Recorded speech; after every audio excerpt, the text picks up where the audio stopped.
تعمار کے عہد میں جو فکر اسلامی ہمارے ہاں جیسے اس کا ڈول ڈالا گیا اور پھر اس کا جیسا ارتقا ہوا، سر سید احمد خان سے لے کر ہم کچھ اشخاص کو دیکھ رہے تھے۔ سر سید کے بعد جو ہیں وہ سید چراغ علی، مولوی چراغ علی، پھر سید امیر علی، پھر مولانا الطاف حسین حالی۔ آج ہم جیسے گفتگو شروع کریں گے علامہ شبلی نعمانی علیہ رحمہ پہ، اور ایک سے زیادہ جیسے گفتگو ہم کریں گے اس موضوع پر۔ علامہ شبلی نعمانی بہت اہم آدمی ہیں، اور جیسے ایک ہمارے ہاں چلا ہوا جملہ ہوتا ہے کہ بھئی وہ قاموسی علم رکھتے تھے، پولی میتھ تھے، اس میں کوئی شک کی بات نہیں کہ غیر معمولی انہیں جو ہے وہ عبور حاصل تھا، زبان و بیان پر بھی تھا، پھر ذہنی صلاحیت بھی بہت اچھی تھی، اور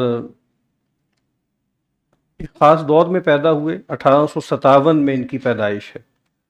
یعنی جو جنگ آزادی ہے جس کو وہ میوٹنی یا غدر کہتے ہیں، اس سال میں شبلی کی پیدائش ہوئی۔ آپ سمجھیں کہ سر سید سے یہ 40 سال چھوٹے تھے، اور مولانا حالی، مولانا الطاف حسین حالی سے 20 سال چھوٹے تھے۔ حالی 1937 کی ان کی پیدائش ہے، اور شبلی کی 1837 کی، اور شبلی کی 1857 کی، لیکن وفات دونوں کی ایک ہی سال میں ہے، یعنی 1914 جنگ عظیم اول کے آغاز کا سال ہے۔ اسی میں یہ دو مشاہیر ہمارے دنیا سے رخصت ہوئے،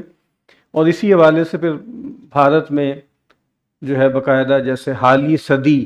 اور شبلی صدی جو ہے اس کی تقریبات ہوئیں، کانفرنسز ہوئیں، کتابیں چھاپی گئیں۔ دارالمصنفین نے بہت نئی کتابیں جیسے چھاپی ہیں شبلی کے مضامین، اور پھر شبلی کے بارے میں جو مضامین ہیں ان کے مجموعے۔ حالی اور شبلی میں جیسے ایک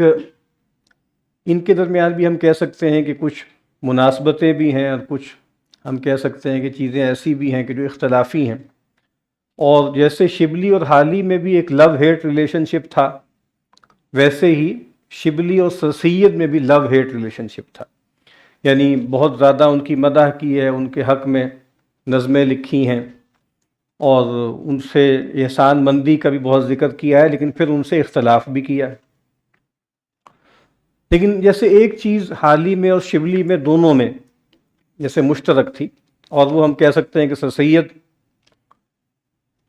کا ہم کہہ لیں کہ جس طرح سر سید نے چیزوں کو دیکھا ویسے ہی انہوں نے دیکھا، اور پھر جو اس دور کے تقاضے تھے اس کے حوالے سے جیسے دونوں کی باتیں مل گئیں۔ حالی کا بہت مشہور شعر ہے کہ حالی اب آؤ پیروی مغربی کریں،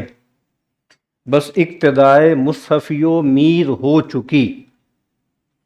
تو اب اقتدائے مغربی کرنی، چونکہ خاص طور پہ یہ ادبی تھیری کی بات ہو رہی ہے، تو اس پہلو سے وہ کہہ رہے ہیں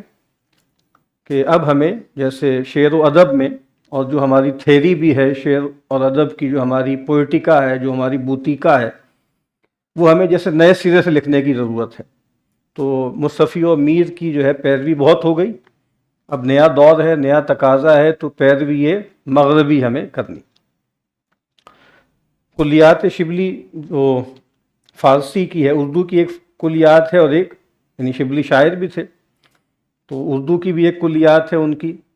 نظم میں، اور پھر ایک جو ہے وہ فارسی میں بھی ہے۔ تو فارسی والی میں ایک جو ہے وہ ندوہ کے حوالے سے ایک لمبی سی نظم ہے، اس میں ایک شعر ہے، وہ کہتے ہیں جادے مغربیاں گیر کے این طرز نوی، دل پذیر است و دلاویز و دلارامند۔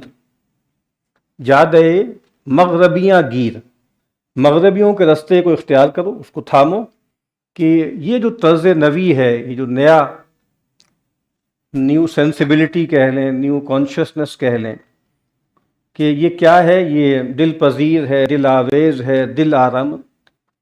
یعنی دل آرام ہے، دل کو لبھانے والا ہے، دل میں کھپ جانے والا ہے۔ تو آپ دیکھ رہے ہیں کہ جادے مغربیاں گیر، یہ شبلی کہہ رہے ہیں، اور حالی نے کیا کہا کہ آؤ اب پیروی مغربی کریں۔ اچھا، علامہ شبلی نعمانی، ان کو جیسے بہت تفصیل سے دیکھنے کی ضرورت ہے، کیونکہ کچھ لوگوں کا خیال یہ ہے کہ اب جو دور جس میں ہم جی رہے ہیں اور جو مستقبل کا عہد ہے وہ دبستان شبلی کا عہد ہے، یعنی ایک ٹرم بھی کوائن کی گئی۔ اگرچہ دبستان شبلی کا ذکر ہوتا تھا لیکن وہ زیادہ تر شعر و ادب کے حوالے سے تھا، تاریخ نگاری کے حوالے سے تھا، سیرت نگاری کے حوالے سے تھا۔ لیکن یہ بات کہ پورے دین کو دیکھنے کا ایک نیا انداز ہے، بالکل ایک نئی تعبیر ہے، ایک نیا پیراڈائم ہے، اگرچہ جو اس کے پروپوننٹس ہیں وہ اس کو تعبیر کے طور پہ نہیں دیکھتے، وہ تو یہ دیکھتے ہیں کہ اسلام ایز سچ، اسلام جیسا کہ وہ ہے، وہ انہوں نے جیسے دریافت کر لیا ہے اور اب وہ اس کو بغیر کسی آمیزش کے گویا بیان کر رہے ہیں۔ تو جیسے دبستان شبلی کا ذکر ہے، اور پھر یہ بات بھی کہی گئی، غامدی صاحب نے بھی یہ بات کہی کہ دیکھیں قریب کے عہد میں کچھ جیسے ریاستیں قائم ہوئیں، کچھ پالیٹیز جو ہیں لوگوں نے قائم کی، ایک خاص فکر پیدا ہوا، اس فکر نے ایک مملکت، ایک ریاست کی شکل میں ظہور کیا۔ تو مثال کے طور پر علی گڑھ جو ہے، علی گڑھ کا جو اسکول آف تھاٹ ہے، اس کے بطن سے پاکستان کی ریاست وجود میں آئی، اور پھر جو دیوبند تھا تو دیوبند کے بطن سے طالبان کا افغانستان وجود میں آیا، ٹھیک ہے، 1996 میں پہلی حکومت آئی اور اس کے بعد اب دوبارہ 4-5 سال ہو گئے۔ تو وہ اس طریقے سے دیکھتے ہیں کہ یہ دونوں ہی جیسے تجربے ایک خاص لحاظ سے ہم کہیں کہ ناکام ہو گئے، اور دور جدید یا عہد جدید کے جو تقاضے تھے ان کو پورا کرنے کی اس میں اہلیت نہیں ہے۔ تو اب جو آنے والا دور ہے وہ دبستان شبلی کا ہے، ٹھیک ہے، اور علامہ شبلی اور ان کے جو پیروکار ہیں جن کی میں کچھ نمائندہ نام ابھی آپ کے سامنے عرض کرتا ہوں، تو اب جیسے ان کی فکر جب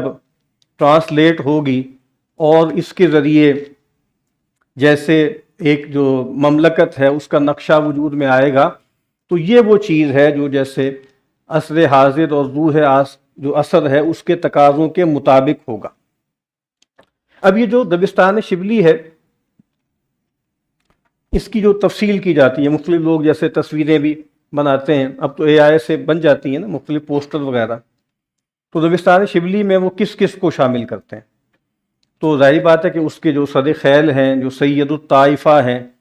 جن کو مولانا سلیمان ندوی علیہ رحمہ حضرت الاستاذ کہتے ہیں،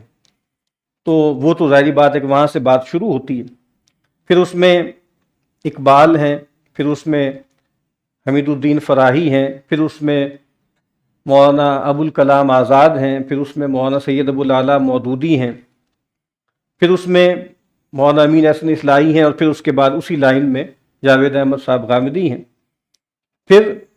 ایک اور پہلو سے مولانا سلیمان ندوی علیہ رحمہ، ان کو بھی بہت سے لوگ جیسے کچھ لوگ شامل کرتے ہیں اس مکتبہ فکر کے اس پہلو سے جو مکتبہ فکر ہے دبستان، اور کچھ لوگ نہیں کرتے، کیونکہ وہ تو مطلب ان کے بارے میں تو یہ ہے نا کہ جیسے انہوں نے ارتداد اختیار کر لیا نا، جیسے مطلب اچھے بھلے تھے اور ذہین فتین تھے، بڑے معقولی تھے، اور گویا خود سیلف پروکلیم معتزلی تھے، لیکن پھر وہ جیسے آرتھوڈاکسی کے نظر ہو گئے، یعنی مشرف با آرتھوڈاکسی ہو گئے، اور جب وہ گویا مولانا اشرف علی صاحب تھانوی علیہ رحمہ کے آستانے پر گئے، ان سے بیعت ہو گئے، تو جیسے وہ انہوں نے سارا جو اپنا جو پڑھا لکھا تھا نیاز نے اسے صاف دل سے بھلا دیا۔ تو ایک تو جیسے وہ لوگ ہیں کہ جو کہتے ہیں کہ نہیں یہ تو اب ہم میں سے نہیں، لئی سمنا، وہ ہم میں سے نہیں ہے، وہ تو اب مولوی ہیں، ٹھیک ہے، مولوی ہو گئے۔ جیسے مثال کے طور پہ احسم اکرام ہے، تو احسم اکرام ظاہر بات ہے سید کے اور شبلی کی جو جدیدیت والی جو آپ کہیں کہ جو ان کا فیس ہے اس کو اون کرتے ہیں، تو انہوں نے جو ہے اپنی جو ٹرائیولوجی میں بھی ان کا ذکر کیا شبلی کا، لیکن الگ سے یادگار شبلی کے نام سے پوری جیسے سوانح بھی لکھی ہے ان کی۔ تو انہوں نے ایک طرح سے آپ کہہ لیجیے کہ حیات شبلی جو مولانا سید سلیمان ندوی علیہ رحمہ نے اپنے جلیل القدر استاد کی جو ہے وہ بایوگرافی لکھی اور تفصیل سے ان کے افکار بیان کیے، اور ایک لحاظ سے آپ کہہ لیجئے کہ کئی جگہوں پہ تبریر کی ان کی، اور مطلب سر سید سے ان کو ڈی لنک کیا، اور پھر علی گڑھ سے بھی جیسے گویا ان کی برات ظاہر کی کہ بھئی وہ سر سید احمد خان کے فالوور نہیں تھے اور وہ سر سید احمد خان کی بہت سے افکار کا انہوں نے رد کیا. تو انہوں نے لکھا ہے تفصیل سے کہ سر سید اور شبلی کے درمیان تعلق کی نوعیت کیا ہے. وہ بھی ہم جو ہینڈ آؤٹ آپ کو ملے گا اس میں ہم کچھ اشارے کریں گے اس کی طرف. تو اسی طریقے سے مولوی امین زبیری صاحب ہیں, انہوں نے ایک کتاب لکھی ذکر شبلی کے نام سے. اس کا موضوع بھی یہی ہے کہ بنیادی طور پہ حیات شبلی میں مولانا سید سلیمان ندوی نے جیسے ڈسٹارٹ کیا ہے, اور پھر وہی بات کہ علی گڑھ اور سر سید احمد خان کو جیسے ڈیفیم کیا ہے, اور پھر تفصیل سے انہوں نے جیسے ایک دفاع کیا شبلی کا, اور گویا ان کو وہیں پہ دکھایا کہ بھئی وہ سر سید احمد خان اور ان کا جو اسکول آف تھاٹ تھا جو علی گڑھ تھا اسی کے آدمی تھے. تو یہ میں عرض کر رہا تھا کہ مولانا سید سلیمان ندوی علیہ رحمہ ان کے بارے میں جیسے اختلاف ہے, اگرچہ بہت سے لوگوں نے ان کو جیسے سید الطائفہ کہا کہ بھئی یہ جو طائفہ ہے, یہ جو گروہ ہے جو وجود میں آیا علامہ شبلی کے زیر اثر, اس کے سید الطائفہ کون ہے؟ وہ مولانا جو ہے وہ سید سلیمان ندوی ہیں. تو بہرحال میں یہ عرض کر رہا تھا کہ یہ سلیمان ندوی کو بھی لے کر آتے ہیں, پھر مولانا وحید الدین خان صاحب کو بھی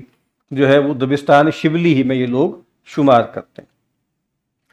تو اس میں مطلب مجھے ایسا لگتا ہے کہ جیسے یہ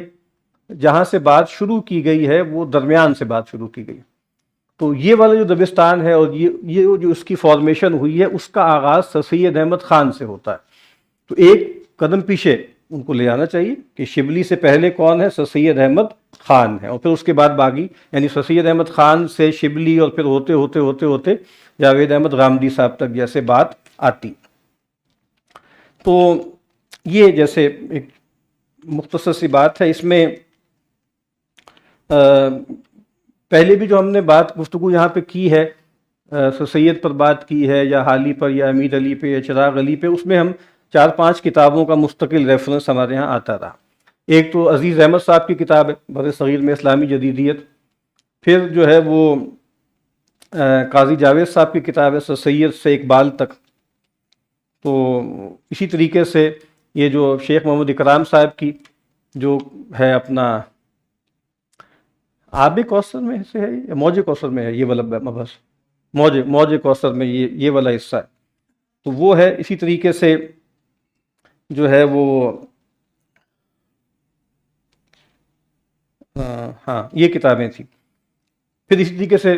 جو ہے ناصر عباس نیّر صاحب, انہوں نے چونکہ خاص طور پہ استعمار کے حوالے سے چیزوں کو دیکھا ہے تو انہوں نے بھی حالی پر بھی گفتگو کی, سر سید پہ گفتگو کی, اور اکبر آبادی پر گفتگو کی, اور پھر شبلی پر, شبلی کی دو جذبیت, ٹھیک ہے, ان کی جو ایمبیولنس ہے اس پر انہوں نے جیسے بہت تفصیل سے لکھا ہے. وہ انشاءاللہ ہم نیکسٹ جو ہماری کلاس ہوگی اس میں جیسے اس کو ہم الگ سے دیکھیں گے. پھر اس حوالے سے یعنی سر سید پر ایک جو بہت ہی اچھا کام ہے, ان کی جو ہسٹوگرافی ہے جس کو آپ کہہ لیں سیرت نگاری ہے, اور جو ان کا جو میگنم اوپس ہے اور جس کو انہوں نے خود کہا کہ خاتمہ بالخیر ہونا تھا کہ بھئی عجم کے بادشاہوں کی عباسیوں کی میں نے مدح لکھی, تو اللہ کا شکر ہے کہ خاتمہ بالخیر ہونا تھا کہ میری جو آخری تصنیف ہے یعنی جو میری کلمینیشن ہوئی ہے تاریخ نگاری کی, وہ کہاں پر ہوئی ہے؟ وہ رسول اللہ صلی اللہ علیہ وسلم کی مبارک سیرت پر ہوئی ہے. تو سیرت النبی کو دیکھا ہے بڑے اچھے طریقے سے ڈاکٹر ظفر احمد صدیقی صاحب نے. تو ظفر احمد یا ظفر حسن صدیقی, تو علامہ شبلی نعمانی بحیثیت سیرت نگار. تو اس پر تو انشاءاللہ ہم الگ سے جیسے ایک بک ٹاک کریں گے کہ اس کتاب کا جو ہم تعارف کرائیں گے. تو انہوں نے گویا دیکھا ہے اور یہ ٹریس کیا ہے کس طریقے سے شبلی نعمانی جو تھے مستشرقین کے زیر اثر تھے, اور کس طریقے سے انہوں نے جو ہے وہ بس ان کے اعتراضات کے جوابات دیے, اور پھر انہوں نے کچھ اپنے جو شروع میں مقدمے میں اصول قائم کیے نا کہ بھئی میں اس میں ان چیزوں کا خیال رکھوں گا استناد میں, وہ انہوں نے خود بھی اس میں جو ہے وہ اس پر پورے نہیں اترے, بلکہ ایسے لگتا ہے کہ پوری کتاب میں جو اصل میں معیار تھا وہ تھا جیسے اپولوجی, اعتذار, کہ مطلب کچھ جگہوں پہ کچھ واقعات کا انکار کر دیا جس پر اعتراض کیا تھا, اور کچھ چیزوں کو جیسے چھپا گئے یعنی کنسیل کر گئے, جس کو میوٹنس کہتے ہیں, یا ایک خاص طرح کی کہ پوسٹ کلونیل تھیوری میں یہ بات آتی ہے نا کہ انکلوژن اور ایکسکلوژن.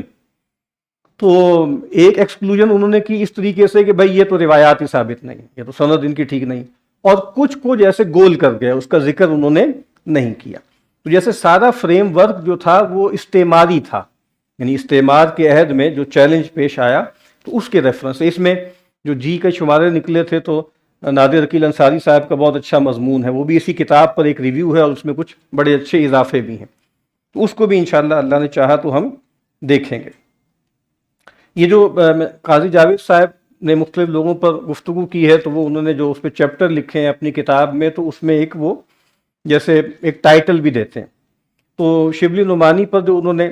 مضمون لکھا ہے اس کا انہوں نے ٹائٹل رکھا ہے انحراف پسندی کا عروج. انحراف پسندی کا عروج, کہ بھئی وہ جو ایک انحراف پسندی ہوئی, ڈیویشن شروع ہوئی سر سید سے, وہ جیسے ایک طریقے سے ان کے خیال, اور وہ ایک جدید آدمی ہے, وہ مولوی آدمی نہیں ہے, فلسفے کے آدمی ہیں.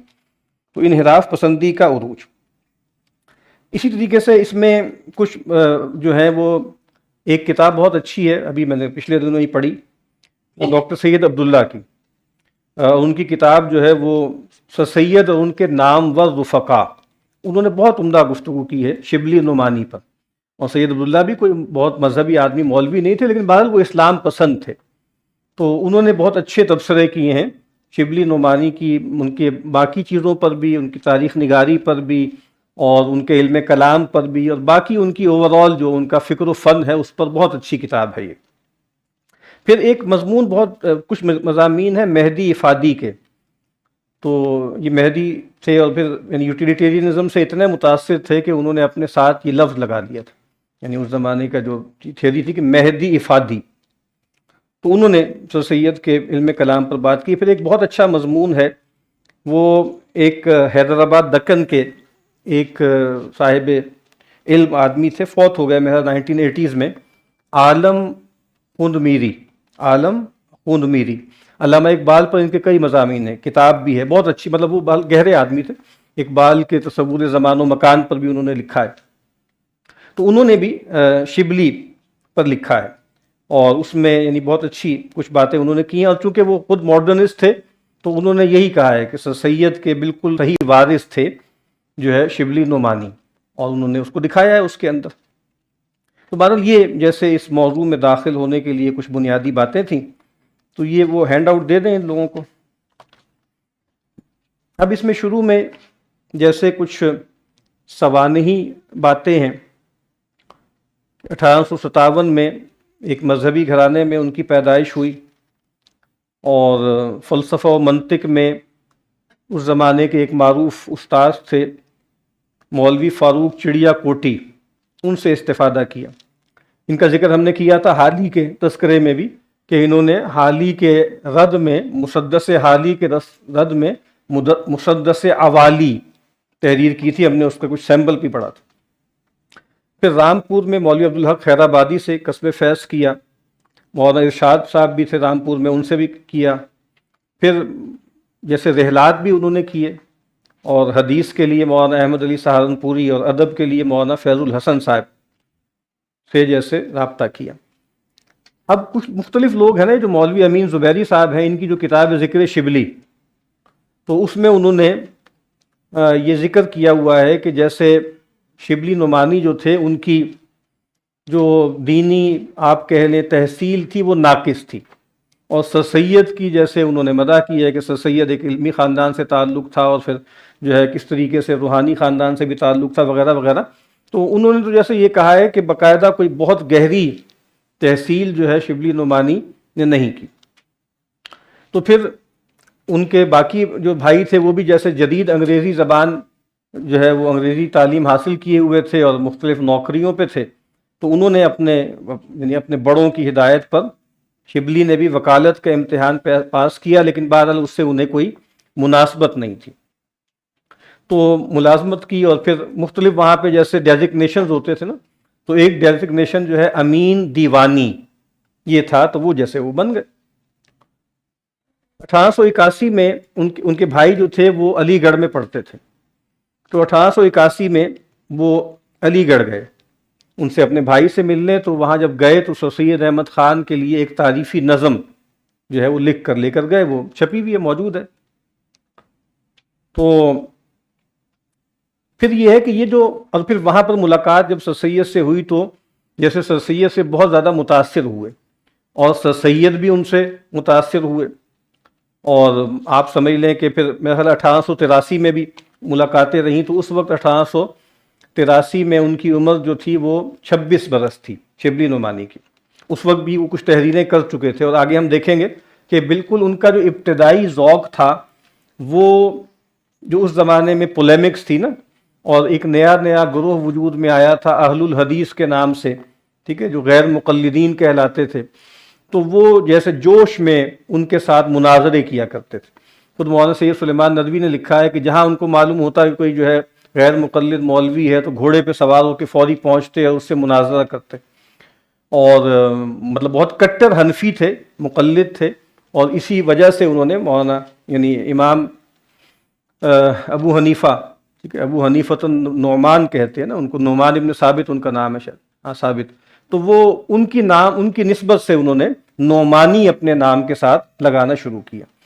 تو جیسے شروع میں جیسے ہم نے دیکھا نا کہ سید احمد خان کی بھی ابتدائی جو تحریریں تھیں یا ان کی کاوشیں تھیں وہ اسی طرح کی تھیں، ٹھیک ہے، توحید پر زور ہے اور شرک کا ابطال ہے، اور باقی جو ہمارے وہاں پر بدعتیں ہیں ان کا رد کیا جاتا ہے، راہ سنت ان کی جیسے پہلی کتاب تھی۔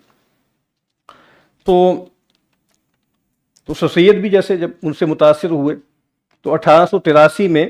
شبلی کو وہاں پر یعنی اب 26 سال کی عمر میں ان کو عربی زبان کا وہاں پہ استاذ انہوں نے مقرر کر دیا، اور بالکل پھر بہت جلدی جیسے ایسیمیلیٹ ہو گئے اس ماحول میں۔ تو اس سے پہلے جیسے میں نے عرض کیا ہے کہ وہ ایک طرح سے کٹر پن تھا ان کے اندر، اور متعصب حنفی تھے، متشدد مولوی تھے، اور اہل حدیث سے جیسے مناظرے کرنا ان کا محبوب مشغلہ تھا۔ انہوں نے جیسے ایک رسالہ بھی لکھا تھا ان کی تردید میں کہ ذل الغمام فی مسألۃ القراءۃ خلف الامام، تو یہ مشہور مسئلہ ہے کہ سورہ فاتحہ امام کے پیچھے پڑھنی چاہیے کہ نہیں پڑھنی چاہیے۔ تو بہرحال انہوں نے جیسے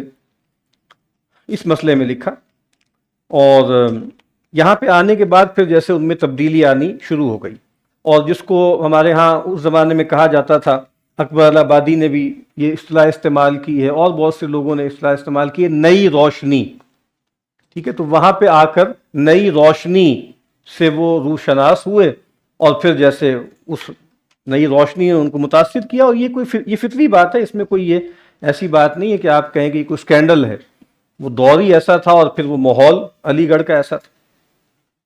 تو بتدریج جیسے آزاد خیالی کی جانب مائل ہوتے گئے، اور اس میں سر سید احمد خان سے میل جول کے نمایاں کردار تھا، اور پھر کئی سال تک تو جیسے وہ سر سید کے گھر ہی میں رہتے رہے،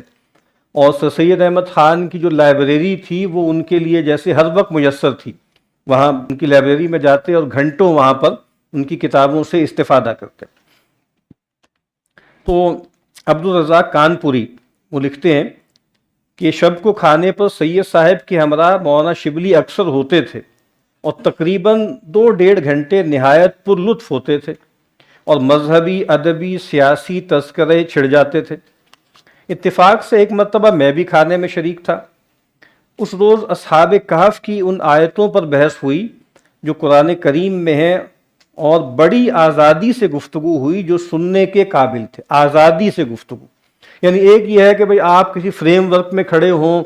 اور کہ جناب اس میں طبری نے کیا کہا ہے، اور کشاف نے کیا کہا ہے، اور رازی نے کیا کہا ہے، اور سالبی نے کیا کہا ہے، یہ نہیں ہے۔ بس ٹھیک ہے، جیسے ہمارے ہاں فری تھنکنگ بولتے ہیں نا، فری تھاٹ، کہ بھئی کوئی قدغن نہیں ہے، بس براہ راست یہ قرآن ہے، اور بس قرآن کو سامنے رکھ کر اس کو پونڈر کیا جائے، اس پہ غور کیا جائے۔ پھر سر سید شبلی، یہ بات بہرحال ٹھیک ہے کہ جس طریقے سے سید احمد خان نے جدید تہذیب اور علوم و فنون کو قبول کیا تھا تو شبلی نہیں کر سکے، چونکہ بہرحال شبلی کے ہاں جیسے آپ کہیں کہ مولویت تھی، ان کے بیک گراؤنڈ میں بھی تھی، تو ان کی جڑیں جیسے اپنی زمین میں پیوست نہیں تھیں، اور اس کے پس پردہ بہت سے معروضی حالات بھی تھے۔ تو سید احمد خان جو ہے ان کو تو معلوم ہے نا کہ ایک بڑے ٹراما سے گزرے ہیں وہ، یعنی آپ سمجھ لیجئے کہ 40 برس کی عمر میں سر سید احمد خان 1857 کی جنگ آزادی کے ٹرموائل سے گزرے۔ اس سے پہلے بھی جیسے وہ کمپنی بہادر میں ملازم تھے، تو وہ ان کے لیے بہت ٹرامیٹک معاملہ تھا نا، اور اس سے جیسے مسلمانوں کا پچھڑا پن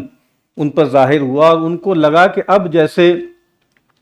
ایک ایگزسٹانشل تھریٹ ہے اور ایک وجودی نابودی جیسے وہ ہمارے سامنے آ رہی ہے، تو ہمیں اس سے بچنا ہے۔ اب ظاہر ہے کہ یہ شبلی تو پیدا ہی اس سن میں ہوئے ہیں، ظاہر بات وہ تو اس سب سے نہیں گزرے نا، جب انہوں نے ہوش سنبھالا ہے تو آہستہ آہستہ وہ جو پوسٹ ٹرامیٹک ایرا تھا وہ چل رہا تھا، اور بہرحال آہستہ آہستہ چیزیں سیٹل ہو رہی تھیں۔ تو ایک نسل کا فرق ہے 40 برس۔ تو شبلی کا عہد شباب ایسے دور میں بسر ہوا تھا کہ جب کہ بر صغیر کے عوام خود اعتمادی کے حصول کے عمل سے گزر رہے تھے۔ علی گڑھ میں جو ہے وہ کالج قائم ہوا، اور پھر آہستہ آہستہ آہستہ آہستہ تبدیلی آنی شروع ہوئی۔ بقول مولانا مہدی، شبلی نے مولویت علی گڑھ پہنچ کر چھوڑی۔ علی گڑھ میں سائنسی تعلیم اور مذہبی تعلیمات کے مابین توازن رکھنے کی خاطر کالج میں روایت پسند علماء دین کا تقرر ضروری تھا۔ شبلی ان میں سب سے ممتاز تھے۔ تو ایک جیسے بیلنسنگ ایکٹ ہوتا ہے نا کہ نئے پڑھے لکھے اور یعنی دہلی کالج اور انگریزوں کے بنائے ہوئے کالج اور اداروں سے پڑھے ہوئے لوگ وہ بھی تھے، مین اسٹریم تو وہی تھی علی گڑھ میں، چونکہ وہی مفید مطلب تھے، اور چونکہ مقصد جو تھا وہ انگریزی زبان تھا اور جدید لٹریچر تھا اور چیزیں تھیں۔ لیکن بہرحال ایک لگش تو ہے نا، اور پھر بہرحال آپ کو معلوم ہے کہ وہاں پر علی گڑھ میں کبھی بھی سر سید احمد خان کی جو دینی آراء ہیں وہ کبھی اس کے اسلامیات ڈپارٹمنٹ میں نہیں آ سکے، اور بلکہ وہ شاید مولانا جو ہے قاسم نانوتوی کے داماد تھے شاید، جو اس کے وہاں صدر بھی رہے جو اسلامیات ڈپارٹمنٹ کے۔ تو بعد وہاں پر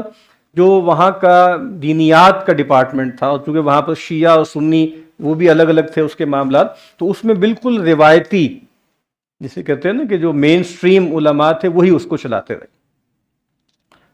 پھر یہاں پہ عزیز احمد کا ایک جملہ ہے کہ شبلی کی شخصیت پہ کمنٹ انہوں نے کیا کہ جدیدیت سے متاثر روایت پسند، کہ ہے وہ روایت پسند، ان کی ایک لیگیسی ہے کیونکہ زبان و ادب سے بھی ان کو تعلق ہے، لیکن بہرحال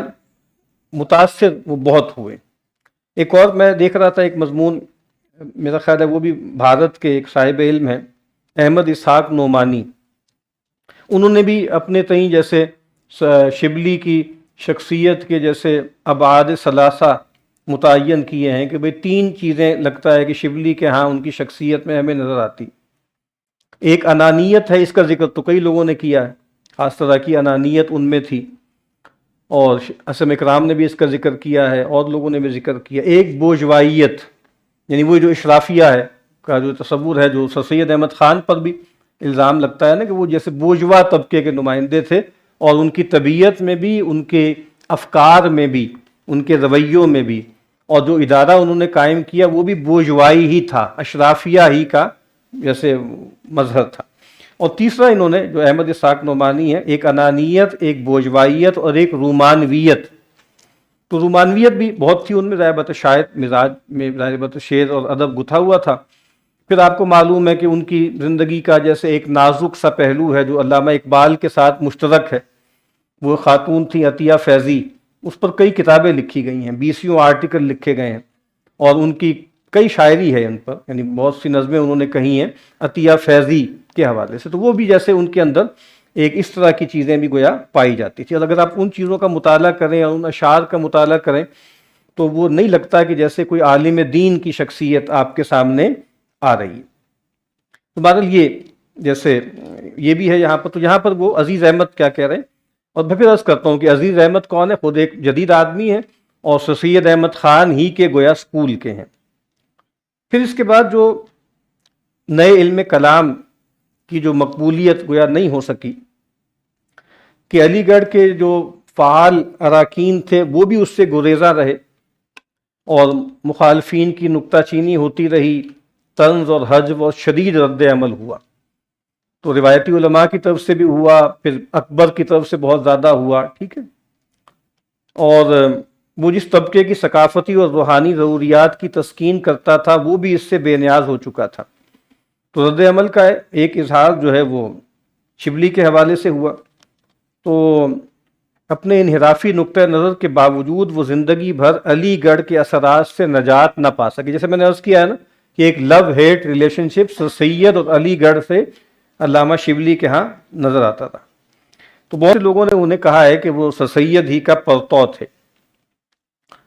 اور سر سید احمد خان کی وفات پر بھی شبلی نے جو مضمون لکھا تھا، اور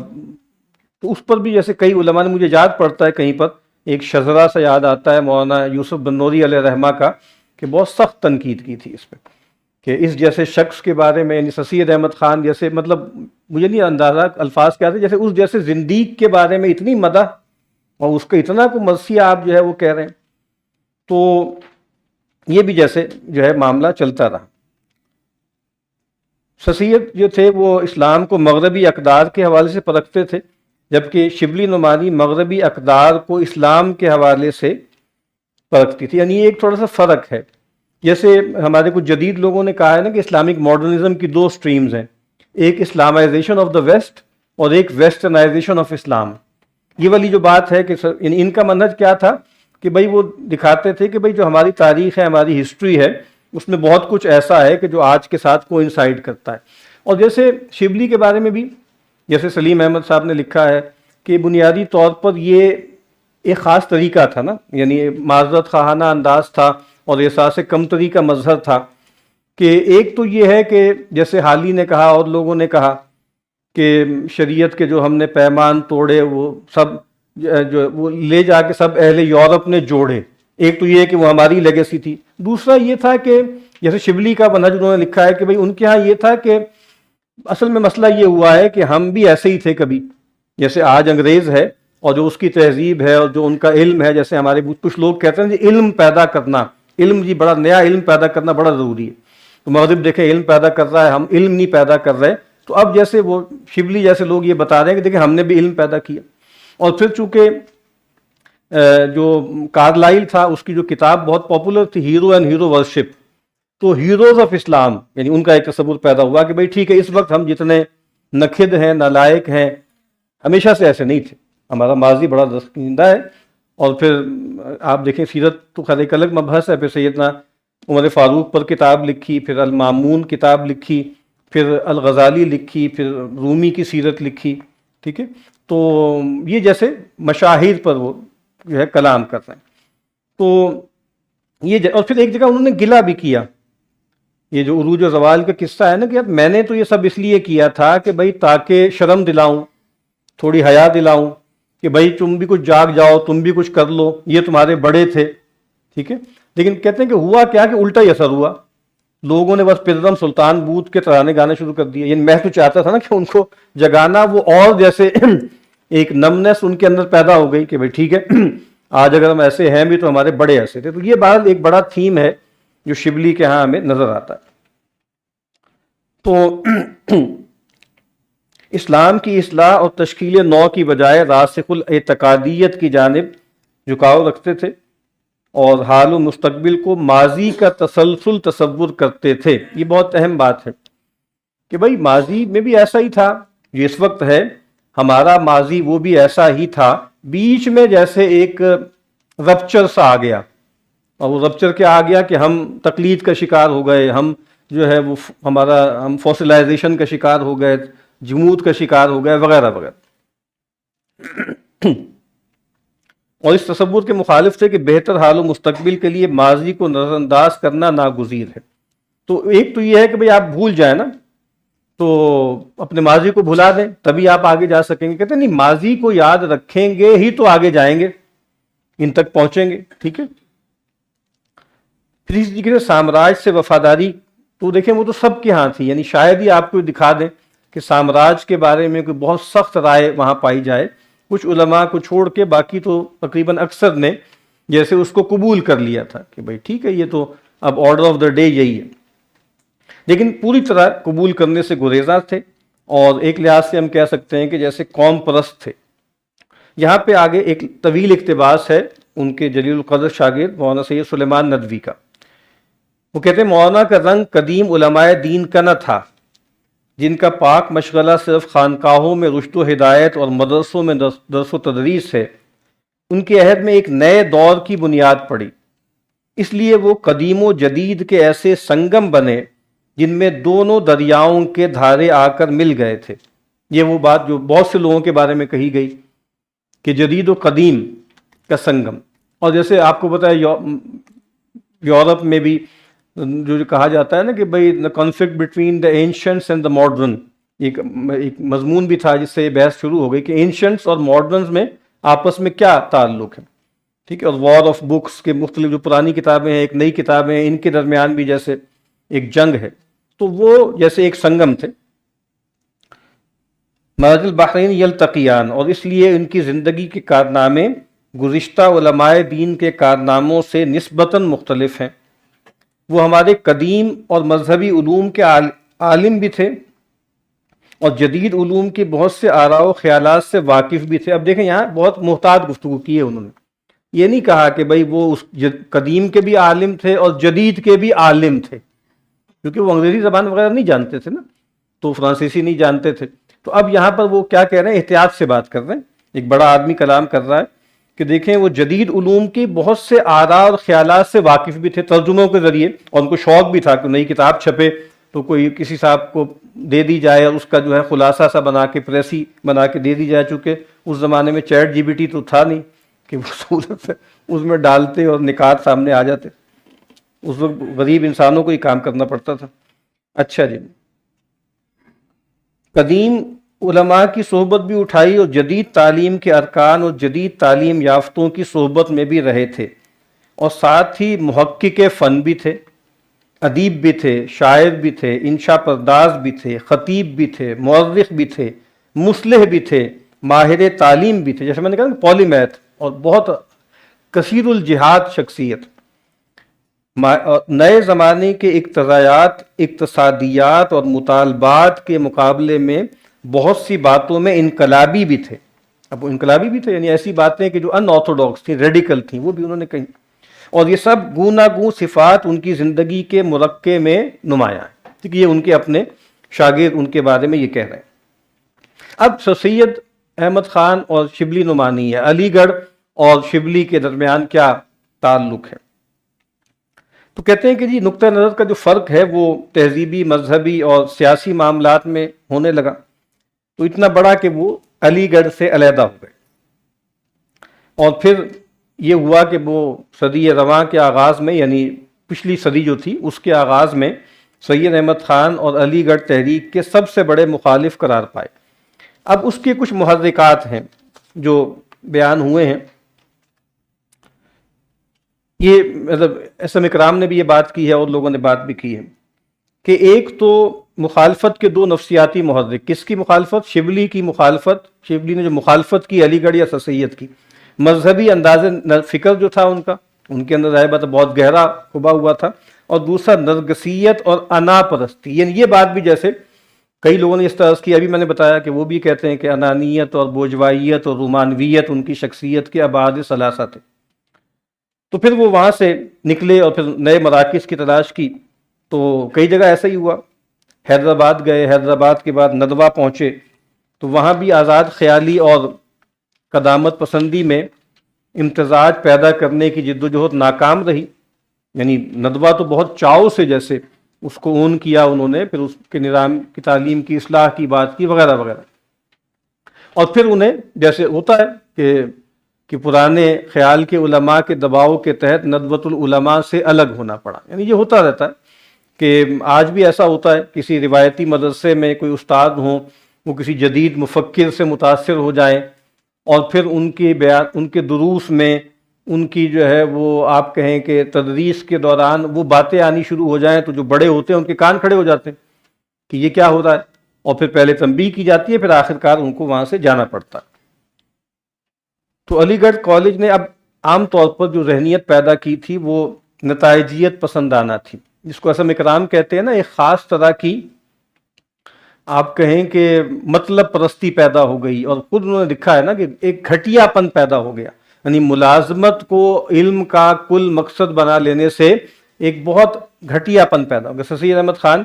کہ ایک میں دیکھ رہا تھا مضمون بلکہ شبلی کا بھی، جس میں انہوں نے کہا ہے کہ بھئی اس کو ڈیفینڈ کیا ہے کہ یہ جو آپ کہتے ہیں کہ بھئی انگریزی زبان وغیرہ بس ملازمت کے لیے، تو کہا کہ ملازمت کے لیے بھی ہو تو اس میں کیا حرج ہے، اور پھر کہا کہ بھئی پہلے بھی تو ایسا ہی تھا، ہمارا جو روایتی جو ہے وہ درس نظامی تھا جو تھا وہ بھی تو سرکار دربار میں اور وہاں کی سول سروس میں ملازمت اور بار پانے کے لیے ضروری تھا نا، تو وہاں بھی تو لوگ جو ہے وہ ملازمت کے لیے روایتی علم حاصل کرتے تھے نا، تو اگر آج کرتے ہیں تو اس کو اتنا زیادہ کیوں مطعون آپ قرار دے رہے ہیں؟ تو یہ خیال تھا کہ یہ درسگاہ نہیں ہے بلکہ سرکاری ملازم تیار کرنے کا ارادہ ہے۔ کئی مرتبہ یہاں پر مولانا محمود الحسن صاحب شیخ الہند کا وہ جو انہوں نے جامعہ ملیہ کے افتتاح کے موقع پہ جو گفتگو کی تھی، تنبیہ کی تھی کہیں ایسا نہ ہو کہ بھئی آپ سستے مزدور پیدا کرنے والا ایک ادارہ بن کے رہ جائیں۔ تو شبلی کا ایک بہت اہم مضمون ہے تعلیم قدیم و جدید، کہ جدید تعلیم جو ہے اس کا جو ہے وہ رخ جو ہے وہ قدیم تعلیم کو نظر انداز کرنے کی جانب مائل ہے، جبکہ مسلم قومیت کی اساس مذہب پر ہے، اس لیے مذہبی تعلیم کی اہمیت کو کسی صورت کم نہیں کیا جا سکتا۔ پھر ان کا ایک بہت اہم مضمون ہے ہوا کا رخ دوسری طرف۔ اب دیکھیں نا یہ بہت اہم بات کہ ہوا کا رخ اب دوسری طرف، ہوائیں اب بدل رہی ہیں، اور پھر وہی بات کہ جو پرانی بات ہے وہ اب نہیں چل سکتی، ٹھیک ہے، تو طرز نوی آ رہی ہے، ٹھیک ہے۔ تو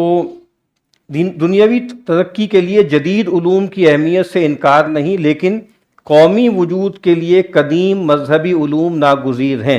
ایک دنیاوی ترقی ہے، آپ کی سروائیول کی ضرورت ہے، اور ایک آپ کی جو آئیڈینٹی فارمیشن ہے اس کی ضرورت ہے نا، تو وہ دنیا میں سروائیول کے لیے جدید تعلیم اور اپنی اصل سے جڑے رہنا، وہ جو ایرک فرام کہتا ہے نا کہ بھئی ایک آپ کہہ لیں کہ ایک ریلیٹڈنس ہے، ٹھیک ہے، تو ایک روٹڈنس ہے اور ایک ریلیٹڈنس ہے، کہ بھئی ایک چیز جو ہے وہ آپ کو روٹ کرتی ہے زمین سے اور ایک چیز آپ کو ریلیٹ کرتی ہے، تو بالکل یہی بات یہاں پہ کہ بھئی آپ کی روٹڈنس ہے اس کے لیے قدیم تعلیم آپ کو درکار، اور جو ریلیٹڈنس ہے اس کے لیے آپ کو جدید تعلیم درکار ہے، اور یہ ڈیلیما ظاہر ہے کہ آج تک چل رہا ہے۔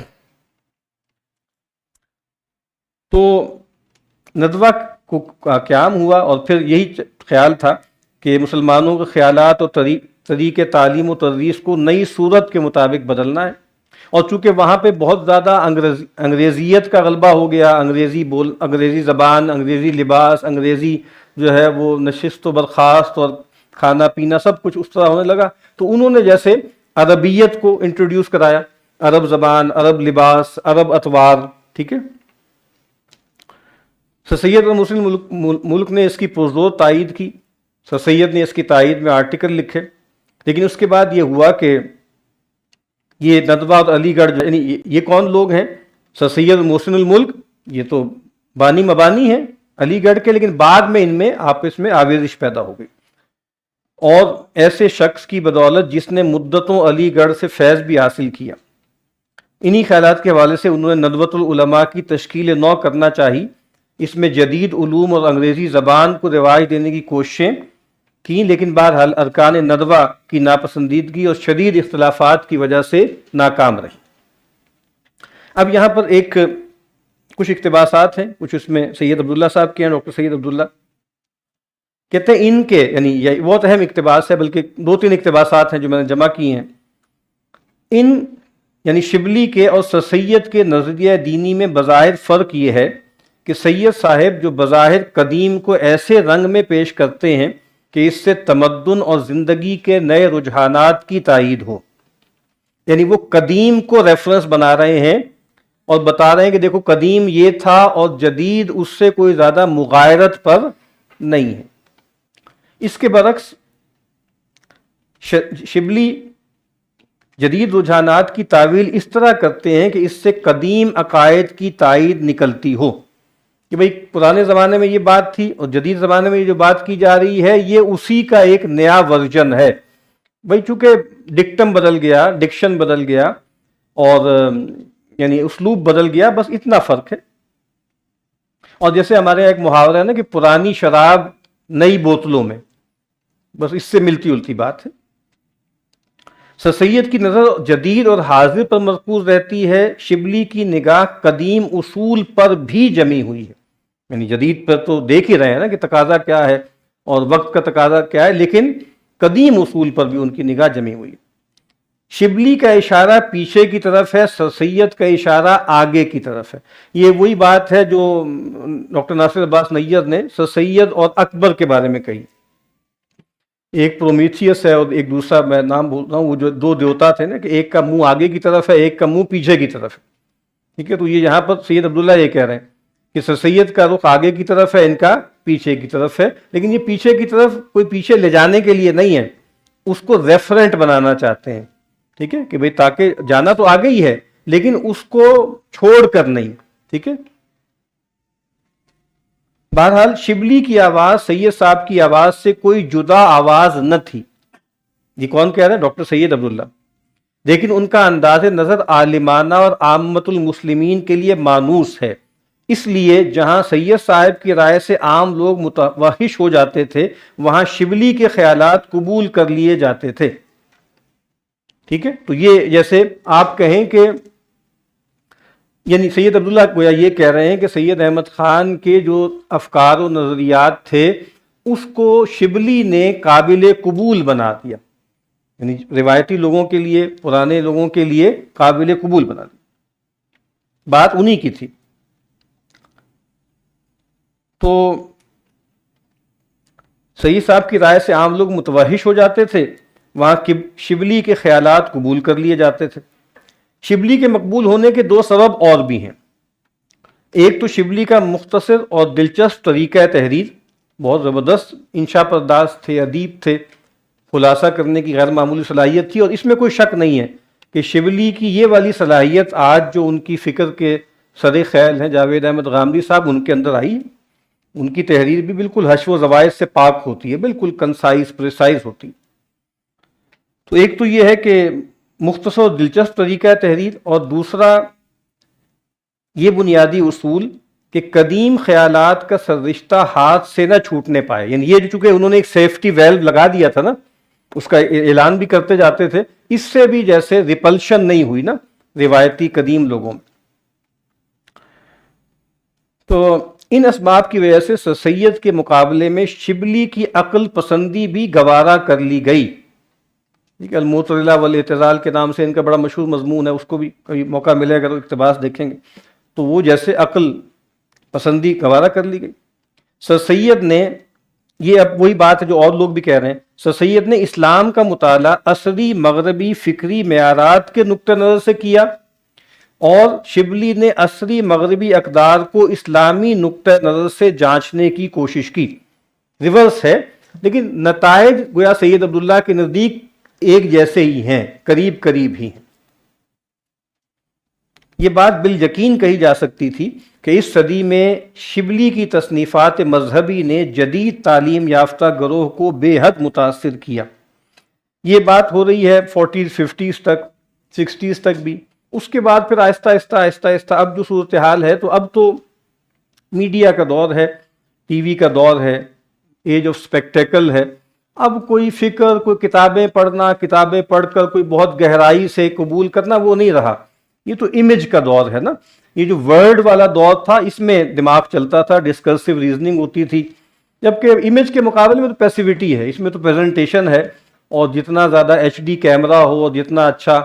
جو ہے آپ کا پورا اٹائر ہو تو اس سے بہت کچھ ہو جاتا ہے، یعنی کچھ زیادہ اس میں فلسفہ اور منطق وغیرہ یا کوئی بہت آرگومنٹ کی کوئی اب حاجت نہیں ہے۔ اب جیسے مطلب بہت سی چیزیں ایسی آ گئی ہیں، تو یہ اس وقت کی بات ہو رہی ہے کہ جب لوگ واقعتاً پڑھتے وڑھتے تھے، غور کرتے تھے چیزوں پہ۔ میں نے آپ کو بتایا تھا نا کہ ڈاکٹر ممتاز احمد صاحب نے 2010 میں ایک مضمون لکھا تھا، میڈیا کا جو دور تھا، جو کہ مشرف کے دور میں الیکٹرانک میڈیا آیا، تو 4 انہوں نے اس زمانے کے میڈیائی اسکالرز کا جیسے تذکرہ کیا، ان کا اثر کہاں کہاں ہے۔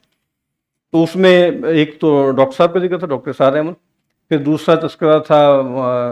علامہ طاہر القادری صاحب کا، تیسرا جو تھا وہ ڈاکٹر فرحت ہاشمی کا، اور چوتھا تھا جاوید احمد غامدی صاحب۔ ڈاکٹر ممتاز احمد بہت ہو گئے، اور انہوں نے یہ لکھا تھا، اس میں جملہ موجود ہے ان کی اس تحریر میں کہ غامدی صاحب is basically a media scholar پار ایکسیلانس، یعنی میڈیا کو جس طرح کی شخصیت، اور میڈیا سے مراد ہے الیکٹرانک میڈیا،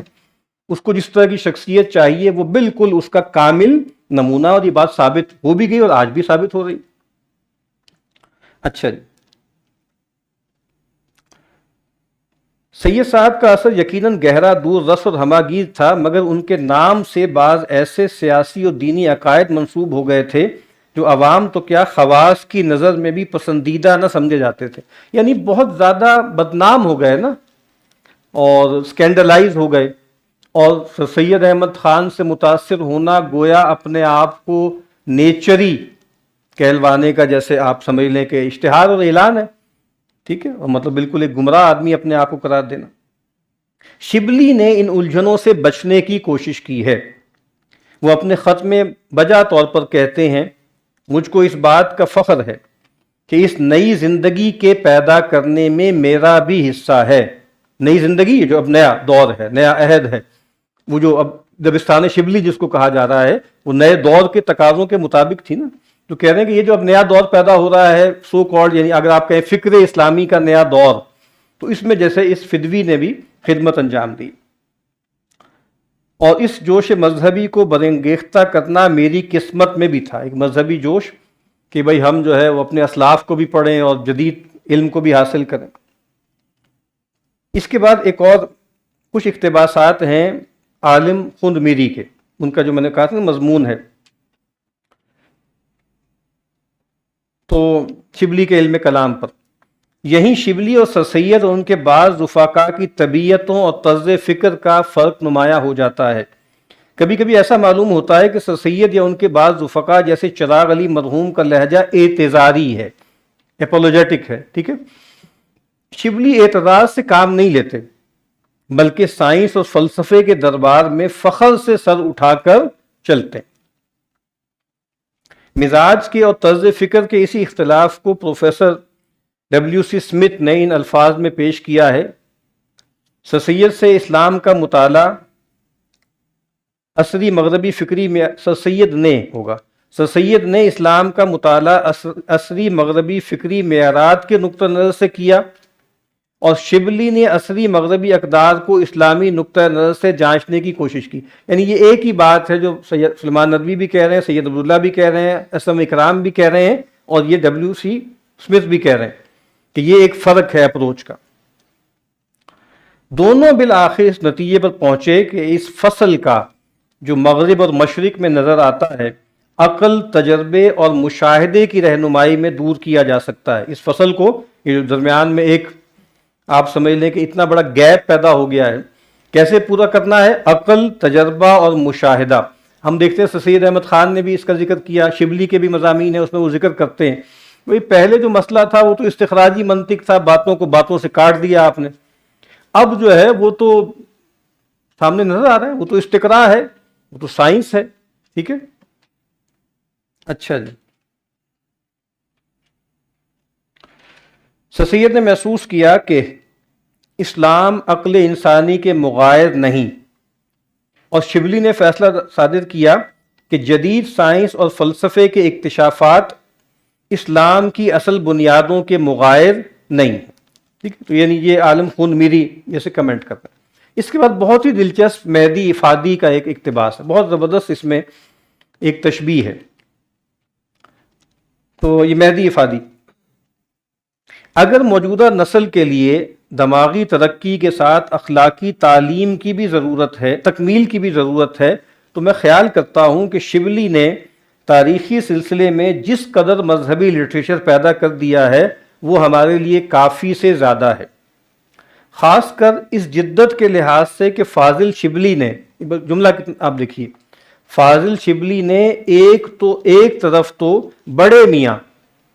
میاں یعنی مذہب کی پگڑی نہیں اتاری، یعنی سر سید نے تو جیسے پگڑی ہی اتار دی نا، انہوں نے تو بالکل ہی لٹیا ہی ڈبو دی، بالکل ہی ہاتھ ہی ڈال دیا۔ تو کہتے ہیں کہ شبلی نے کیا کیا، ایک تو بڑے میاں یعنی مذہب کی پگڑی نہیں اتاری، اور ساتھ ہی یورپ کے نوخیز چلتے پرزوں یعنی فلسفہ و سائنس کے سامنے 1300 برس کے بوڑھے سے ہاتھ نہیں جڑوائے،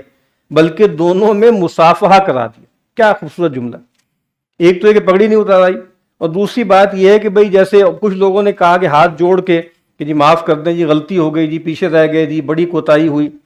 بلکہ انہوں نے جیسے ایک ڈائلاگ کروا دیا، ان دونوں کو مقابل میں لے آئے۔ یہ معتدل روش جو اس ادبی نظام میں اختیار کی گئی لائق رشک شبلی ہی کا حصہ ہے، جو ہمارے متفق علیہ پیشوائے علمی ہیں۔ مہدی افادی بنیادی طور پہ تو علی گڑھ ہی کے پروردہ ہے نا۔ ان کی ثقافت نے جہاں مذہب کی حق تلفی نہیں ہونے دی، سائنس و فلسفے کی مغایرت بھی دور کر دی اور ان کو مذہب کا دست و بازو بنا دیا ہے۔ اب وہ کہہ رہے ہیں وہی بات جو آج غامدی صاحب کہہ رہے ہیں نا کہ جو دور آ رہا ہے اس میں آپ دیکھیں گے کہ شبلی ہی کا سکہ چلے گا، ان کی کا دبستان جو ہے وہ آگے آئے گا۔ آئندہ زمانے میں جب ہماری عقلی ترقیات کا شباب ہوگا، شبلی کو اپنی مسائی جمیلہ کی پوری داد ملے گی۔ اب وہ دور آ گیا نا کہ اب ان کو جیسے اس مسائی جمیلہ کی پوری داد مل رہی۔ تاہم ایک عجیب سا ڈائلاما ہے کہ جتنے بھی جدید لوگ ہیں انہوں نے جیسے اپنا شجرہ بیان کیا، ڈاکٹر صاحب نے بھی بیان کیا شجرہ اپنا، چار انہوں نے اپنے بتایا نا کہ 4 سٹریمز ہیں جہاں سے مجھے یہ ملا ہے۔ ادھر آ جائیں، یہ جگہ ہے۔ تو مطلب وہ کہتے تھے نا کہ بھئی 2 جو ہیں وہ ابوین ہیں، ابو العلا مودودی ہیں، ابو الکلام آزاد ہیں، 2 ہیہین ہیں، فراہی ہیں اور اصلاحی ہیں، 2 دکترین ہیں یعنی اقبال اور رفیع الدین، اور 2 کیا تھے شیخین ہیں، 2 شیخین ہیں یعنی شیخ الہند محمود الحسن صاحب اور شیخ الاسلام مولانا شبیر احمد صاحب عثمانی۔ تو اور یہ بھی پورا شجرہ بیان کرتے ہیں کہ ہمارا شجرہ یہ، لیکن عجیب سی بات ہے کہ ان کے جو دونوں کے ادارے ہیں، ان دونوں کے اداروں میں، ان کے مکتبوں میں، ان کے بک سٹالز میں کہیں ان بزرگوں کی کتابیں نہیں آپ کو نظر آئیں گی۔ یعنی یہ کچھ عجیب سا مسئلہ ہے کہ جدید فکر کے لوگوں میں، یعنی مطلب آپ دیکھیں نا، آپ ایک شجرہ جوڑ رہے ہیں تو آپ ان اپنے بڑوں کی افکار کو بھی تو پھیلائیں نا، ان کی کتابیں بھی تو عام کریں۔ تو پتہ نہیں کیا وجہ ہے کہ ان کو چھپایا جاتا ہے۔ باقی آپ دیکھ لیں نا، مثال کے طور پہ دیوبندی کوئی مکتبہ ہے، کوئی دیوبندی عالم ہے، کوئی ادارہ ہے، تو وہاں وہ سب کتابیں آپ کو نظر آئیں گی۔ کوئی بریلی سے متعلق ہے تو وہ سب نظر آئیں گی، کوئی اہل حدیث مسلک ہے تو وہ اپنے اون کریں گے اور ان کے ہاں پوری ایک جیسے پورا معاملہ ہوگا نا۔ تو یہ بھی جیسے مطلب جدیدیت ہی کا مظہر ہے کہ آپ دیکھ لیں کہ جن کا وہ ذکر کرتے ہیں، جن کو وہ اون کرتے ہیں، ان کی تحریریں، ان کی کتابیں، اس کی پبلشنگ یا اس کو پھیلانا یا اس کو عام کرنا یا اس کا کوئی ذکر وہ ہمیں نہیں ملتا۔ بہرحال اچھا جی، تو آئندہ زمانے میں جب ہماری عقلی ترقیات کا شباب ہوگا، شبلی کو اپنی مسائی جمیلہ کی پوری داد ملے گی۔ تاہم آج کل کا تعلیم یافتہ طبقہ جو عموماً مذہب سے بے پرواہ ہے، مذہب نظری یعنی حکیمانہ اسلام سے دستبردار نہ ہو سکے گا۔ یعنی وہی بات کہ ایک ہے عملی طور پر آپ پریکٹیکل مسلم نہ بھی ہوں، لیکن وہ جو حکیمانہ اسلام ہے، ریشنل اسلام، یعنی اس کا صحیح ترجمہ کیا ہوگا؟ ریشنل اسلام۔ جیسے میں نے پہلے بھی عرض کیا تھا کہ غامدی صاحب کی ایک کنٹریبیوشن یہ ہے کہ انہوں نے جیسے بہت سے لوگوں کو الحاد سے بچا لیا، مطلب تھیوریٹیکلی ذہنی طور پر مطمئن کر دیا، اور آپ مطلب بہت دلائل بہت ملتے ہیں، یعنی شبلی نے جو کچھ لکھا ہے فطرت پر اور جو دلائل دیے ہیں بالکل وہی ہیں جو غامدی صاحب، بہت ضابط ایلوکینس بہت غیر معمولی ہے تو اس طریقے سے وہ بیان کرتے ہیں۔ تو یہ ہے کہ بھئی وہ حکیمانہ اسلام سے وہ نہیں، مطلب تھیوریٹیکل اسلام جو اصل اسلام ہے، پھر وہی بات کہ جو ٹھیٹ اسلام ہے، جو اسلام بحت ہے، جو خالص اسلام ہے، ٹھیک ہے، اور وہ کیا ہے؟ وہ ریشنل ہے، ٹھیک ہے۔ وہی معقول و منقول میں تطبیق کی غایت اس کے سوا اور کیا ہو سکتی ہے؟ یہی ہے نا کہ آپ ان میں ایک جوڑ بٹھا دیں، جو شبلی کی درد سری کا بجائے خود ایک قیمتی صلہ ہے۔ تو مطلب جو انہوں نے مغز ماری کی ہے تو ایک نتیجہ نکل آیا کہ معقول اور منقول جیسے وہ جڑ گئے۔ مولانا شبلی جو ہے بہت ان کا غلغلہ باہر بھی پہنچ گیا، اور پھر وہ قسطنطنیہ گئے تو وہاں پر ان کی وہاں کے جو آفیشلز ہیں ان سے بھی ملاقات ہوئی، پھر تمغہ مجیدی ان کو عطا ہوا۔ اس پر بھی امین زبیری صاحب نے بڑی باتیں کی ہیں کہ اس کو بڑا اچھالا جا رہا ہے کہ وہاں گئے اور تمغہ مجیدی ملا، کہ تمغہ مجیدی کے کئی گریڈ ہیں، تو ان کے خیال کے مطابق شبلی کو 4تھے درجے کا ملا تھا، اور وہ تقریباً ہر ایک کو دے دیتے ہیں، جو بھی آدمی کوئی آئے پڑھا لکھا آدمی اس کو وہ کوئی نہ کوئی تمغہ دے دیتے تھے۔ تو انہوں نے کہا کہ بھئی یہ کوئی ایسی بڑی بات نہیں ہے کہ جس پہ آپ بہت بغلے بجائیں۔ تو پھر امیر عبد الرحمن خان والی کابل نے ترجمے کا محکمہ قائم کیا، تو سیکرٹری شپ کے لیے انتخاب کیا، لیکن مولانا نے قبول نہیں کیا۔ تو انگریزی حکومت نے شمس العلماء کا خطاب دیا، اس پر سید احمد خان کی جیسے تقریر بھی موجود ہے کہ جب ان کے شمس العلماء اس وقت علی گڑھ میں ہی تھے وہ، اور پھر کہا کہ دیکھیں علی گڑھ جو ہے وہاں، اس سے پہلے شاید مولوی ذکاء اللہ جو تھے وہ بھی علی گڑھ ہی کے تھے، سر سید کے گویا شاگردوں میں سے تھے، ان کو بھی شمس العلماء کا لقب مل چکا تھا، تو ان کو بھی ملا، اور پھر ان کو جو ہے کمیٹیوں کا حصہ بنایا انگریز نے، اور پھر دربار میں باقاعدہ شمس العلماء کی جو مسند تھی، کرسی تھی، وہ ان کو دی گئی، دربار تاج پوشی میں بھی شریک ہوئے تھے، اور شاہ ایڈورڈ نے ان کو بار بخشا تھا۔ تو پھر یہ ہے کہ جنگ عظیم اول کے قریب زمانے کے ہندو مسلم جو ہے رویہ ہے، اس میں ہندی مسلم رویے میں نمایاں تبدیلی پیدا ہوئی، اور پھر اس کے بعد جیسے وہی ہوا نا کہ مسلمانوں کو سرکار پرستی کے اس رویے کی نفی کرنے پر مجبور کر دیا، جس کا درس سید احمد خان اور غلام احمد قادیانی نے دیا تھا۔ اس پر بھی لوگوں نے تحریریں لکھی ہوئی ہیں کہ غلام احمد قادیانی اور سید احمد خان کی جو پولیٹیکل فکر تھی وہ ایک ہی تھی، بالکل ایک طرح سے تھی، اور باقی ساری چیزیں تھیں۔ حال ہی کا بھی ایک مضمون بہت مشہور ہے کہ بھئی مسلمانوں کو ایک انگریز حکومت یا غیر مسلم حکومت کے تحت کیسے رہنا چاہیے، اور پھر انہوں نے تفصیل سے بتایا، وہی رائے تھی جو سر سید کی ہے، جو مین سٹریم تھی، اور شاید مطلب میں نے عرض کیا کہ وہ تقریباً سبھی کی رائے ایسی تھی کہ بھئی جو ہماری حاکم ہے ان کی ہمیں جو ہے وہ اطاعت کرنی ہے۔ اب سر سید احمد خان بہت آگے چلے جاتے تھے، اور وہ تو کہتے تھے کہ بھئی ہمیں جبر سے نہیں کرنی، محبت سے کرنی ہے، ہمیں جو ہے وہ یہ خیال نہیں کرنا چاہیے کہ بھئی پھنس گئے ہیں، بلکہ دلی محبت ہونی چاہیے، یہ ہمارے منعم ہیں، ہمارے محسن ہیں، وغیرہ وغیرہ۔ اب شبلی اور کوئی لوگ اتنے آگے نہیں جاتے، لیکن بعض وہ کہتے ہیں کہ بھئی ہم تو باؤنڈ ہیں اس کے کہ جو ابھی ہم پر جو ہے حاکم ہے ہم ان کی اطاعت کریں، اور پھر اسی طریقے سے پولیٹیکل معاملات میں بھی جب کانفلکٹ پیدا ہوگا تو ہمیں مطلب اگر وہاں پر وہ بھیڑ جائیں گے اس زمانے کی جو ہے وہ سلطنت عثمانیہ سے، تو ہمیں بہرحال اپنی حکومت ہی کا ساتھ دینا ہے، ٹھیک۔ پھر اس کے بعد جو ہے وہ سیاست میں شبلی کی دلچسپی، چونکہ یہ اس حوالے سے بھی جو ہم چونکہ کلونیلزم بھی ہمارا ایک آپ سمجھ لیں کہ بنیادی موضوع ہے، تو وہ مسلمانوں کے زرعی ماضی کی تصویر کشی کرتی تھی، تو اس سے جیسے یہ بات سامنے آتی تھی کہ اگر ایسا ہے تو پھر آپ اس کے احیاء کی کوشش بھی کریں، اور ایک احیاء تو ہے علمی اور فکری اور ذہنی، اور ایک ہے عملی اور سیاسی، ٹھیک ہے، تو گویا اس میں بھی آپ ساتھ دیں۔ تو وہ جیسے اور بہت سے لوگ تھے، شبلی کا معاملہ بھی جیسے متضاد تھا، وہ جو میں نے عرض کیا نا ایمبیولنس جو ہے وہ پائی جاتی تھی۔ وہ یورپی علوم کو ضروری سمجھتے تھے، لیکن یورپی تسلط کے ناقد بھی تھے، انڈین کانگریس کے حامی تھے، اور مسلمانوں کو فرقہ وارانہ سیاست سے نکال کر ہند سیاست کی طرف راغب کرنا چاہتے تھے۔ دو قومی نظریے کی مخالفت نہیں کی، لیکن مسلمانوں کے بعض جداگانہ مفادات کے پیش نظر الگ جد و جہد کو بھی ضروری سمجھتے تھے۔ اصولی طور پہ مسلم لیگ کے نظریے سے متفق تھے، لیکن اس کی تنظیم، قیادت اور سیاسی حکمت عملی سے شدید اختلاف رکھتے تھے۔ ان کا ایک مضمون پڑھ رہا تھا، جس میں انہوں نے بتایا ہے کہ دیکھو یہ، بلکہ مولانا امیر زبیر صاحب نے بھی اس پہ تنقید کی ہے کہ بھائی یہ جو ہے کانگریس ہے، تو دیکھو کانگریس میں یہ لیڈر ہیں جو پولیٹیکل ایکومن رکھتے ہیں، اور جن کی انہوں نے مارے کھائی ہیں، انہوں نے جیلیں کاٹی ہیں، اگرچہ 1914 کے بعد بہت معاملہ ہوتا رہا۔ انہوں نے کہا یہاں مسلم لیگ میں کون ہے؟ یہ خان بہادر اور فلاں جاگیردار اور فلاں اور فلاں اور فلاں، یہ کون لوگ ہیں؟ ان کی کیا کنٹریبیوشن ہے، اور انہوں نے کون سی کوئی ایفرٹ کی ہے؟ تو ایک موقع پر جیسے تنقید بھی کی ہے مسلم لیگ کی قیادت کے اوپر اس زمانے کی، کہ یہ لوگ جو ہے یہ تو ویسے جیسے ہم کہتے ہیں انگریز کے پٹھو ہیں یہ لوگ۔ انہوں نے مسلم لیگ پر فرقہ وارانہ سیاست سے دستبردار ہونے پر زور دیا، اور مختلف سیاسی گروہوں کے اشتراک کو ہندوستانی مسئلے کا حل قرار دیا۔ عملی سیاست سے دور رہے، زیادہ تر جو ہے وہ مضمون لکھے یا کچھ طنزیہ شاعری کی، پولیٹیکل شاعری ان کی ہے، فارسی میں بھی ہے، اردو میں بھی ہے۔ تو تاریخ اسلام پر کام پر اہمیت دی، اور تاکہ مسلمانوں میں وہی بات خود اعتمادی پیدا ہو، ماضی سے جڑے رہیں۔ پھر وہی بات کہ ہم آج اگر یہاں پر ہیں تو پیچھے ہم بہت بہتر تھے، ٹھیک ہے، تمہیں آبا سے اپنے کوئی نسبت ہو نہیں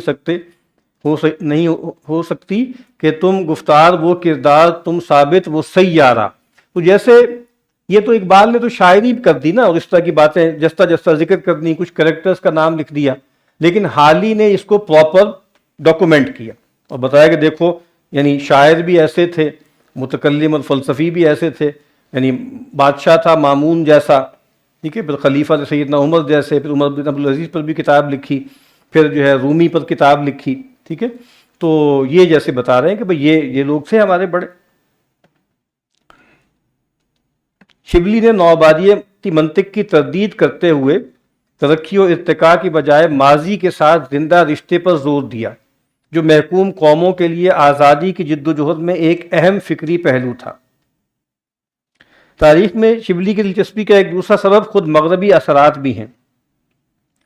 تو ان کے جو معاصر مغربی متکلمین نے فلسفے کی روایتی میدان کو چھوڑ کر تاریخ کو اپنی توجہ کا مرکز بنایا ہوا تھا. اب لکھا ہے نا انہوں نے علم کلام پر، جب لکھا ہے جدید علم کلام پر لکھا ہے شبلی نے، تو بتایا ہے کہ بھی پہلے تو ساری گفتگو ہوتی تھی اللہ کی ذات و صفات کے مسئلے میں،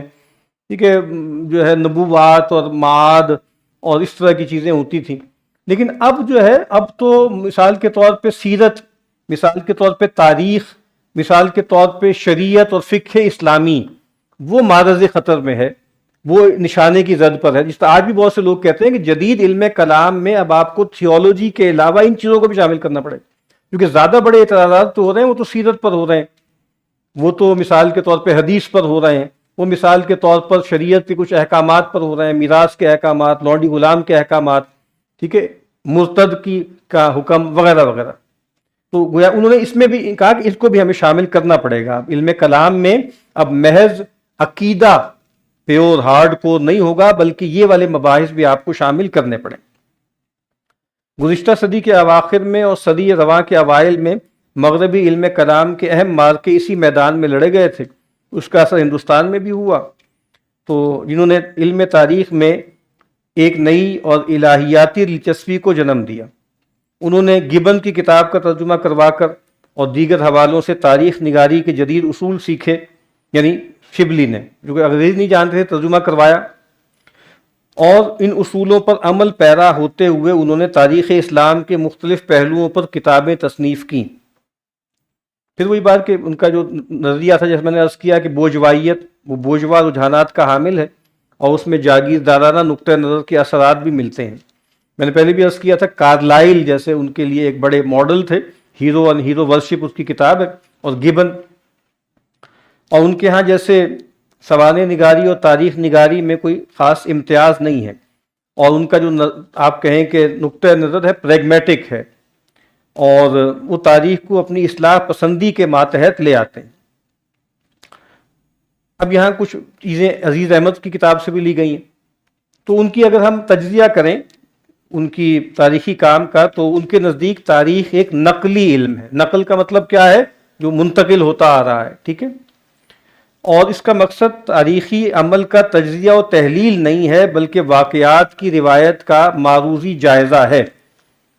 یعنی ایک بات تو یہ ہے نا کہ فلسفہ تاریخ ہے، آپ یہ دیکھیں کہ بھئی تاریخ میں کوئی اصول کار فرما ہے یا نہیں ہے، جیسے ہیگل وغیرہ کا رہا ہے، ٹھیک ہے. اور جیسے کچھ لوگ کہتے ہیں کہ جیسے ابن خلدون کے ہاں بھی ہمیں یہ ملتا ہے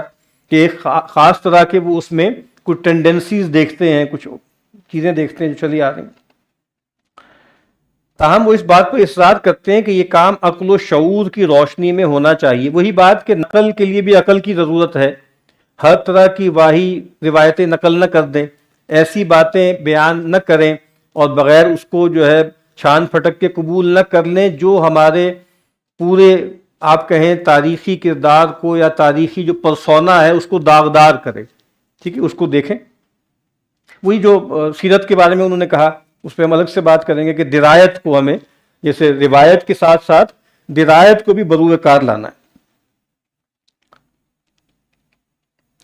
تو یہ بات انہیں جیسے قرون وسطیٰ کے مورخین سے ممتاز کر دیتی ہے، اور جو ان کا تصور تاریخ ہے وہ جو جدید مغربی جو مورخین ہیں ان کے اثرات اس پر واضح ہیں. تو مغرب میں اس علم کی ترقی کا اعتراف کرتے ہوئے شبلی کہتے ہیں کہ موجودہ زمانے میں تاریخ کا فن ترقی کے جس پایہ پر پہنچ گیا ہے، اور یورپ کی دقیقہ سنجی نے اس کے اصول و فروع پر جو فلسفیانہ نقطے اضافہ کیے ہیں، اس کے اعتبار سے ہماری قدیم تصنیفات ہمارے مقصد کے لیے بالکل ناکافی ہیں. یعنی اب وہ کام نہیں دیں گی جو پہلے جو کچھ ہم نے تیار کیا ہے، اب ہمیں انہیں جیسے ری فارمولیٹ کرنا پڑے گا، اور دوبارہ سے جیسے ریکنسٹرکشن ہے ہمیں کرنی پڑے گی. تاہم وہ مغربی تاریخ نگاری کے اصولوں کے مقلد نہیں تھے، اپنے عہد کے اس مقبول ترین نظریے کو مسترد کر دیا تھا کہ تاریخی عمل ارتقائی ہے، اور ارتقاء کا مطلب ترقی ہے، جو ہیگیلین تصور تھا، لینئر تھا، جو ایک خاص پہلو سے ڈائلیکٹیکل بھی تھا لیکن لینئر تھا۔ تو یہ چونکہ بہت زیادہ پاپولر تھا تو بہرحال انہوں نے اس کو قبول نہیں کیا، چونکہ اس سے پھر ہمارا خاص طور پہ جو گولڈن ایج وغیرہ کے تصورات ہیں اس پہ زد پڑتی ہے۔ اس کا تو مطلب یہ ہے کہ جو بھی نیا ہے وہ افضل ہے، وہ اعلیٰ ہے، وہ بڑھیا ہے، اور جو پرانے ہیں، جو سلف ہیں ہمارے، وہ جیسے ان سے کمتر ہیں۔ تو یہ تسلیم کرتے ہوئے تو ہاں، لہٰذا ہر آنے والا دور پہلے دور سے بہتر اور زیادہ ترقی یافتہ ہوتا ہے، یہ تسلیم کرتے ہوئے کہ تہذیبی ارتقاء تاریخ کا ایک سیاسی اصول ہے۔ وہ اس پر زور دیتے تھے کہ ارتقاء کا مطلب مسلسل ترقی نہیں، ان کا ارتقائی تصور چند مخصوص اقدار کا پابند تھا۔ یعنی مطلب یہ ہے کہ یہ نہیں ہے کہ بس جو نیا ہے، جو بعد کا ہے، جو مؤخر ہے وہ افضل ہے، بلکہ کچھ اصول ہیں جس کی بنیاد پر ہم دیکھیں گے کہ بھائی ترقی ہوئی ہے یا تنزل ہوا ہے۔ ہو سکتا ہے وقت کے گزرنے کے ساتھ ساتھ ادبار ہو، اقبال نہ ہو۔ ارتقاء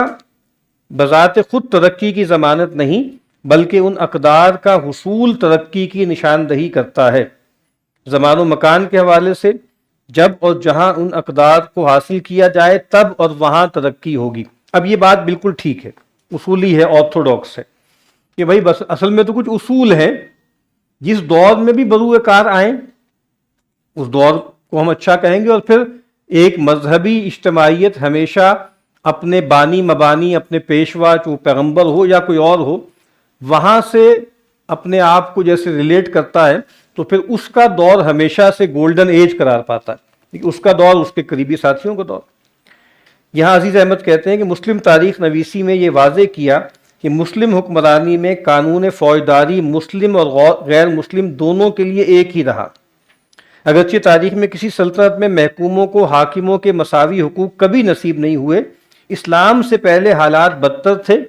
یعنی یہ بات کہ بھئی مسلمانوں ایک خاص طرح کے ڈیپوٹزم کی جو ہے وہ بات ہوتی ہے، ڈیسپوٹزم، یعنی جو اورینٹل ڈیسپوٹزم کا ذکر ہوتا ہے نا، ایک خاص طرح کا استبداد۔ اسلام سے پہلے حالات بدتر تھے، اسلامی سلطنت کو کم سے کم یہ برتری تو حاصل ہوئی کہ وہ مقابلتاً زیادہ رواداری اور یکجہتی کی قائل تھی۔ یعنی یہ بات کہ بھئی ہمارا ریکارڈ بہت بہتر ہے، حامدی صاحب بھی یہی بات کہتے ہیں کہ اگر آپ تاریخ کا مطالعہ کریں، بادشاہوں کا ذکر کریں، تو آپ کو پتہ لگے گا کہ بھئی ہمارے جو مسلمان حکمران تھے، چاہے اگر آپ ان کو کہیں کہ جی ملوکیت پائی جاتی تھی، لیکن اس زمانے کا جو بھی معیار تھا اس میں مسلمان بادشاہوں کا، ان کے ملوک کا جو اخلاقی پایا تھا وہ کہیں بڑھ کر تھا ان لوگوں کی نسبت جو دوسرے ان کے زمانے کے جو ہم عصر تھے۔ بنی امیہ اور عباسی خلفاء کے زمانے میں نامور اور عیسائی دانشوروں یا عمال سلطنت کی جو سرپرستی کی جاتی تھی اور اعلیٰ مناصب عطا کیے جاتے تھے، وہ ان مراتب اور توقیر سے بدرجہ برتر و بہتر تھے جو یورپی نوآبادیوں کی انتظامی حکومتیں مقامی قوموں کے ممتاز افراد کے ساتھ روا رکھتی تھیں۔ یہ تو واقعہ ہے کہ بھئی کس طریقے سے انہوں نے ان کو جو ہے وہ ہیوملیٹ کیا، کس طریقے سے ذلیل کیا، اور کس طریقے سے جو ہے معاملات کو خراب کیا۔ اب اس کے بعد ایک مبحث ہے قدیم و جدید، اور اس کا سنگم ہم نے اس کی طرف پچھلی دفعہ یعنی ابھی پیچھے بھی ذکر کیا ہے، جو مولانا سلیمان ندوی علیہ الرحمہ نے بھی کہا نا کہ بھئی وہ جدید و قدیم کا سنگم تھے۔ اس پر آگے ہم کچھ بات کریں گے، اور اس کے بعد پھر انشاءاللہ ہم خاص طور پر جو استعمار کے حوالے سے جو ان کے اندر، جیسے ناصر عباس نیر صاحب نے بھی اور کچھ لوگوں نے بھی جو ایک دو جذبیت کو ٹریس کیا ہے، اس پر انشاءاللہ ہم کوشش کریں گے کہ اگلی مرتبہ بات کریں۔ وآخر دعوانا ان الحمدللہ رب العالمین۔